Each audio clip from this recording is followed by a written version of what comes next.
Hello Internet, it's me Josh, the Aging Gamer. So I'm back with another Marvel Retro review. On the last video, we took a look at The Incredible Hulk. Then I drew cards to see what superhero I would take a look at next, and it happened to be Iron Man. Then shortly afterwards, I thought to myself, did Iron Man even have a video game back in the day? Looking back, I remember Iron Man mostly just being a side character in games, like him appearing in Captain America and the Avengers, Marvel Superheroes and War of the Gems, or any Marvel vs. Capcom game. The closest he got to his own title was the Iron Man and XO Manowar and Heavy Metal game, but that was a crossover game too. At least Iron Man got his name in the title, but I don't know who the hell XO Manowar is, so nah.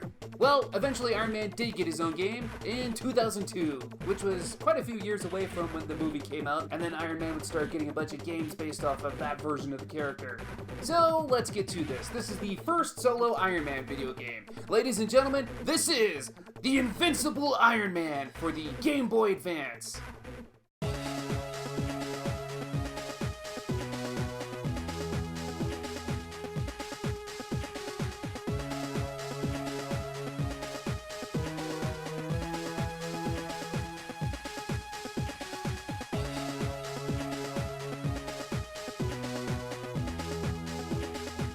So the story here is that some mysterious enemy has stolen Iron Man's armor. Iron Man puts on, well, a completely identical armor that matches his signature look, and he follows a locator beacon he planted in his stolen suit. It leads him to some docks where we will start the game. Let's go!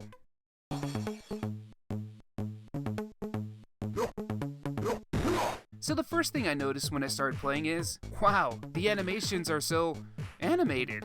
Though it is a bit odd to see such a bouncy man made of metal, the characters look so alive. Even the enemy movements look so fluid. Great job to the developers. Taurus Games? Huh, with how bouncy the characters are, I would have assumed this was way forward. Anyway, as Iron Man, we can jump, double jump, shoot repulsor beams, shoot a charge blast, and we can also do a short charge dash. As you shoot your beams, it'll drain this energy bar. The energy bar will slowly refill over time, and to be honest, I never really had a problem with running out of energy. It's not like you won't be able to fire any blasts at any time, you just won't be able to fire them as quick if your energy bar's empty, so you're never left completely helpless. You'll also often find energy and health refills throughout the levels, so it's all good. But back to this level, we're on the docks and we have these enemy robots running around. A few shots take care of them. Sometimes it's pretty easy to get overwhelmed with the amount of enemies on screen, but it's real easy to just kind of jump up and get out of their way. The level itself is pretty straightforward. Jump on platforms and dodge enemies while also heading right. If you take your time, you can find hidden goodies like these portraits here that unlock pictures in the gallery on the main menu. Keep moving forward until you eventually find a white flag. That means you've reached the end of the level. Level 1 is now complete. And I gotta say, so far this game feels like a Iron Man version of Mega Man, which is absolutely a good thing. Let's continue. In level 2, it actually looks and feels just like the first level, but the difference being that we have a boss fight at the end. It's some bald dude in a purple mech. Be careful of his attacks because they're pretty strong. He even killed me at one point.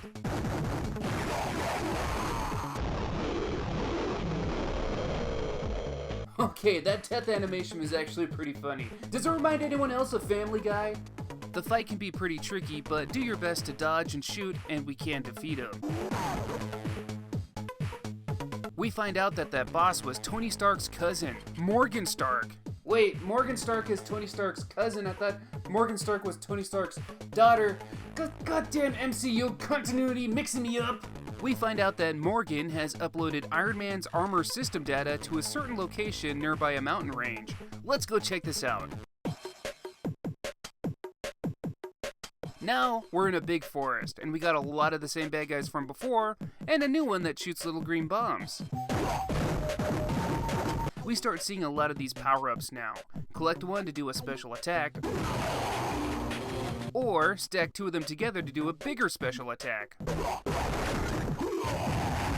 So this level has us moving around gigantic trees, and there's even a few lifts to jump around on. Beat this level and now we'll start the next stage, which again feels identical to the last one. At the end, we'll get a short boss fight with the supervillain, Blizzard. We shoot him up a bit, and he retreats after only taking a little bit of damage.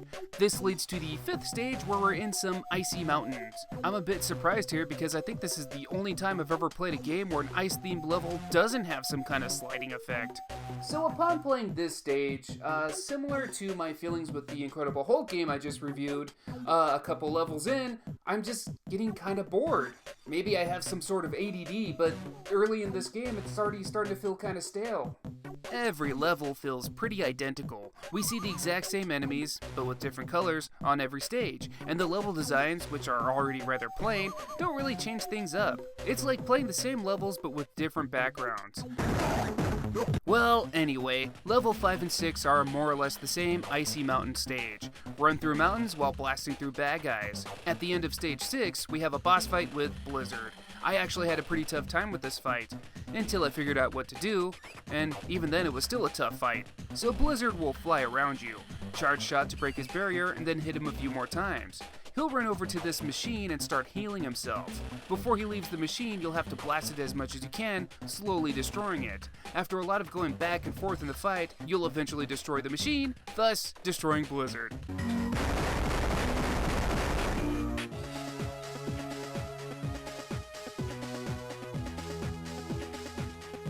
We find a secret doorway that leads to the base of whoever is behind stealing Tony Stark's suit.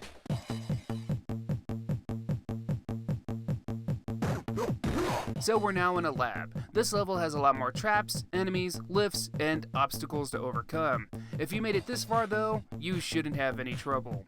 Beat this level and now we're on the final stage, level 8. Again, it's more of the same as the last stage. Beat it though, and then we meet our final boss. None other than Crimson Dynamo. After some banter, we get to fight. Crimson Dynamo has some pretty strong attacks, so it's important to watch his movement patterns and know when to dodge. Grab a special icon and shoot a giant beam at him. Once he's weak, hit him with a dash attack. Another special icon will appear on the opposite side of the stage, and just keep repeating this technique. After hitting him so many times, he'll be defeated.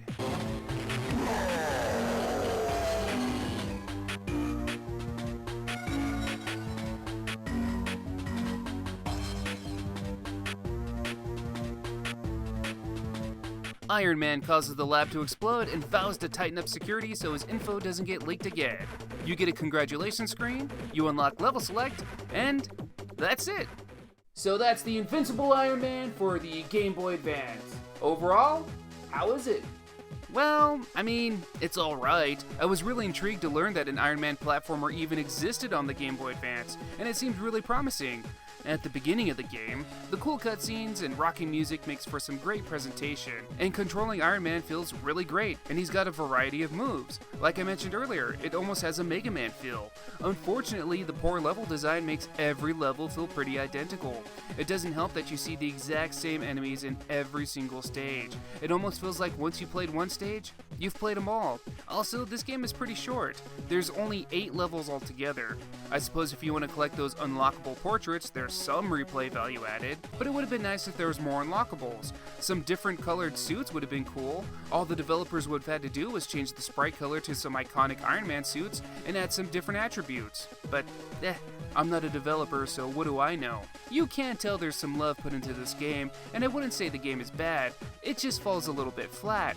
If you're looking for a game that's going to be a trendsetter for future Iron Man games, this isn't it here. But if you're looking for a time waster on a car trip or a plane ride, this is perfect. Well, that's another slightly disappointing game in this Marvel celebration. Well, let's go ahead and pick another game.